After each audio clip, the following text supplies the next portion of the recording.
Hey, beautiful people, it's Tim Lee. Welcome to Draw Too Much. Now, before I start off this video, let me say, if you happen to hear a dog barking in the background or my wife yelling in the background at the dog, they're having a good time. They're playing in there, and we have a new puppy. She is 15 weeks old, and she's adorable, but a handful. So, yes, you might be hearing that more often in some of our videos, probably for the next 7 years. Anyway, it's a Great Dane. It's going to be huge. It's going to be a horse. All right, so let's go ahead and get on with this critique. This critique is for Tack. Tack is one of my new students, but Tack is coming in with some truly beautiful work. This guy is already doing conferences, he's doing cons, and he's I believe a police officer out of Hawaii, and this guy is just a stunning artist, hands down. So when he comes in and he goes, teach me the world of caricature, and then shows me stuff like this, I'm going, I can give you some small bits of advice and help you here and there, but he's on a wonderful path.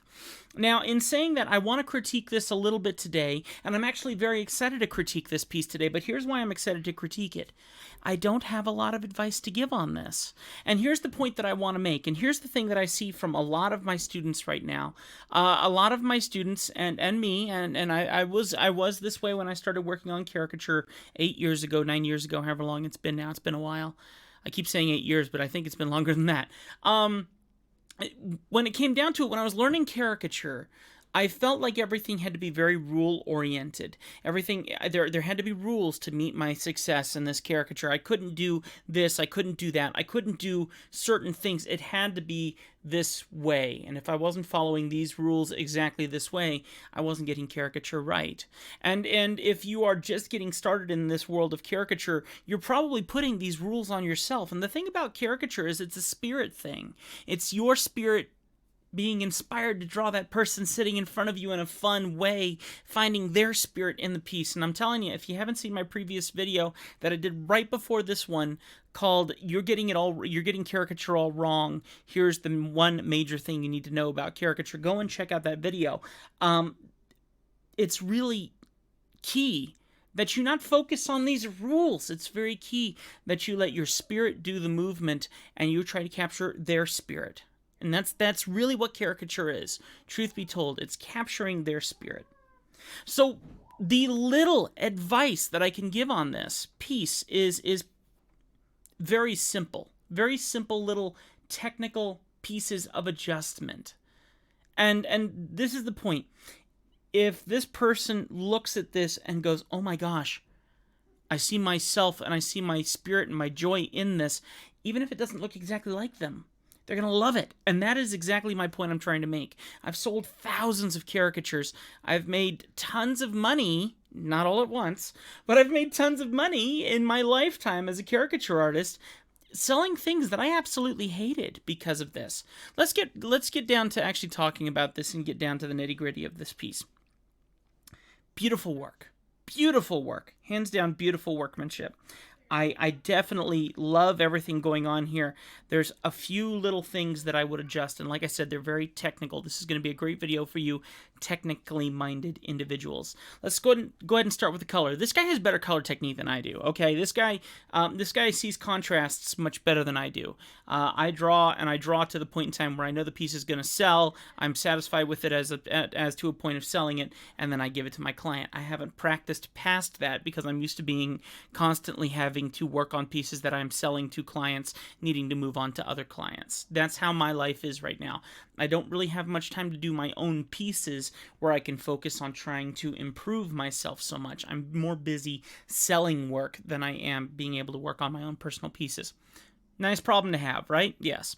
All right, so the first suggestion that I would make, and like I said, there's probably going to be very few suggestions that I can offer. The first one I would suggest is calm down the yellows in the highlights. All right, now, obviously, when it comes to highlight is warm usually, unless you are in a different room scenario. But usually, I don't see a lot of people using blues for highlights. So it's nice, intensive, light, and warm colors usually that make the piece feel just a little bit more nice and welcoming. Yellows in highlights are great, but not if you intensify them. I taught a technique, and I've taught it in many different videos. You can see all my different videos. I've done tons on this, but I talk about how to create this effect. And this effect is done by grabbing a yellow-white color with an airbrush. Take your layer, you set it to add glow or add, and when you paint in certain places, it creates this effect of brightness.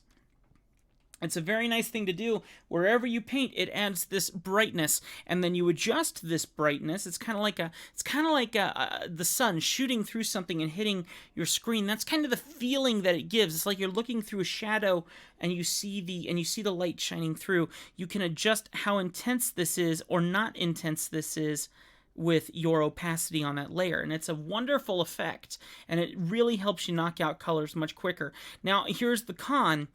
There needs to be a certain color that you use. It needs to be a very detensified, very desaturated yellow if you're going to go for this yellow effect.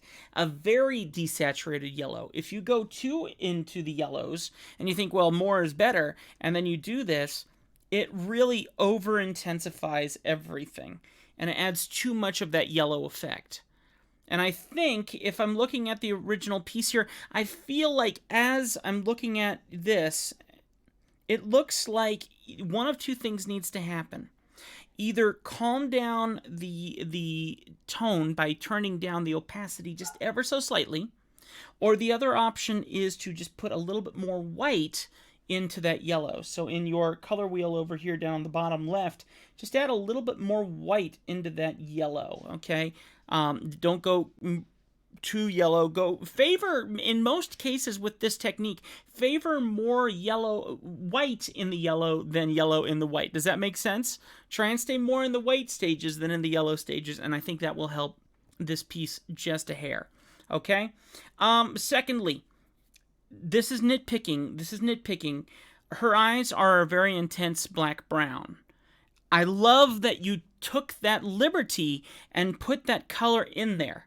Absolutely. And I'm honestly saying this is being nitpicky. I love what you did with the eyes. And honestly, I would do the same thing if I thought that far out about it. Now, what I would do to kind of help keep that likeness for her is I would go ahead and I would try to get some more of that brown in there, that deep, rich brown, but try and put it in there in such a way where it plays off of what you've done. That intense yellow is really, really wonderful, and I do not want to mess with that at all. So what I would do is I would grab just a little bit more brown and try and intensify around it as much as possible, and maybe even lead it back to black as it comes to the outer eye. All right, you really got to show as much as possible. I mean, this is one of the eyes are one of the greatest ways to get likeness. So being able to intensify that color and make it look as more of a reflection off of that very dark eye, I think is going to be a real key thing. So intensifying around it, and I think it would take some play to truly get what you're looking for.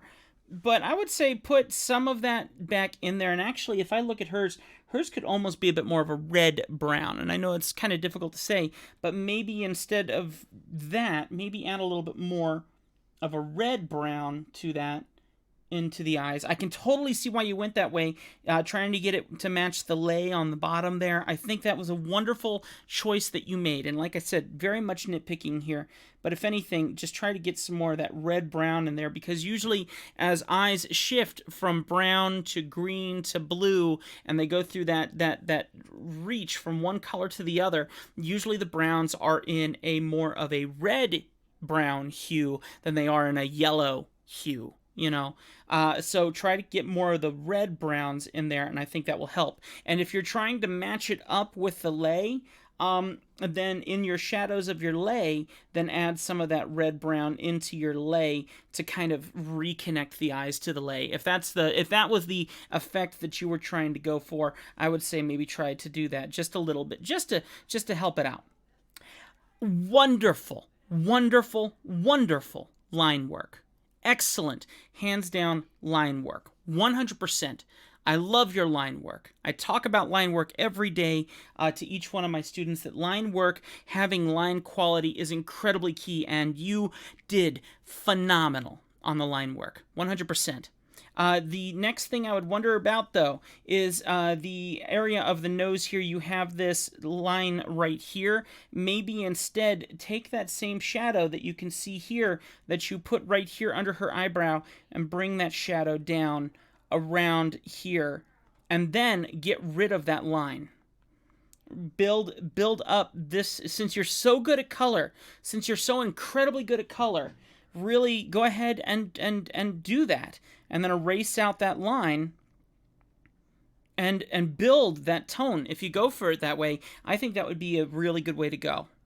I think that would help it just a little bit, because she's got quite a bit of shadow. Let me back up here until I get back here. Once again, this is nitpicking. This is an amazing caricature. This, in my opinion, is excellent work. It does not need this much finagling as I'm offering. Just little hints and tips. To put that little shadow in here, let me go ahead and select that skin color there. And let's go ahead and pull this around here. See that? Like that. And then you can do the same this way. And then you can get rid of that center, you can get rid of that ink line. And I think that would help kind of calm that down. That little line there is eye-catching and not exactly in a positive way. If you get rid of that, I think it would add just a little bit more. The only one final thing that I might offer, one final thing, and really, like I said, nitpicking, understand this is nitpicking, is maybe just calm down just the slightest bit on these cheeks. Just a little bit. The cheeks are definitely something worth exaggerating. She has wonderful cheeks. But I see a connection here that continues all the way down. I see why you have the first bump and then the second bump, but she doesn't entirely have that. It's more of a direct line. So calming down on this area just a touch might help slightly. And usually if you give a woman more jaw, it brings in more manliness, and usually it's a bit of a turnoff for the women. So adding it to calm that down just slightly is great, and I think would help just ever so slightly. But once again, that's nitpicking on this piece. Absolutely nitpicking on this piece. Was there one other thing? Oh, yes, one final thing, and then I gotta go. One final thing is your eyelashes are fantastic. Her eyelashes seem to follow out a little bit more.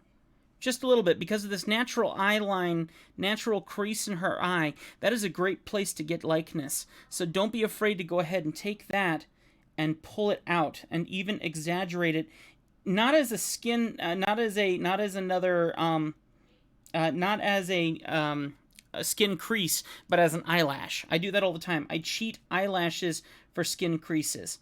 And if you can pull that out and build up that black space, that negative space that you can see right here and right here. There's a lot of black right there in the eyes, and you put that in there, that's going to give a bit more likeness as well to the final piece, okay? All in all, this is a phenomenal piece. I'm nitpicking, folks, nitpicking, and I love that I get to nitpick about this. All of my students, my goal is to get them to such a point where I can't really do as good on the critique. I think we got a little bit of little things here that you can work on, but really, I'm so incredibly pleased with Tack's effort in his stuff. And I know his work is amazing and exemplary already. I cannot wait to see where he goes next with it, especially once he has more knowledge on caricature. I think he did a great job here. I think there needs to be a few little things just to help hone his technique. And with the technique he already has, he's going to kill it, folks. He's going to kill it. I got some possible videos I might be working with on him in the future. No promises, but we got some theories of some little knickknacks. Tack is great. He is going to be an awesome teacher for you guys in the world of color, because our place where we do all this stuff, in our Discord room, in our Patreon, it's a community where each artist helps each other, and Tack is going to be an awesome support to all of you guys if you come in and take part in our Patreon classes. I gotta go. I love you all. I'll see you next time. I just wanted to say, great work. Keep up the hard work, and that's just little bits of nitpicking. That's the kind of caricature I love to critique. Keep up the hard work.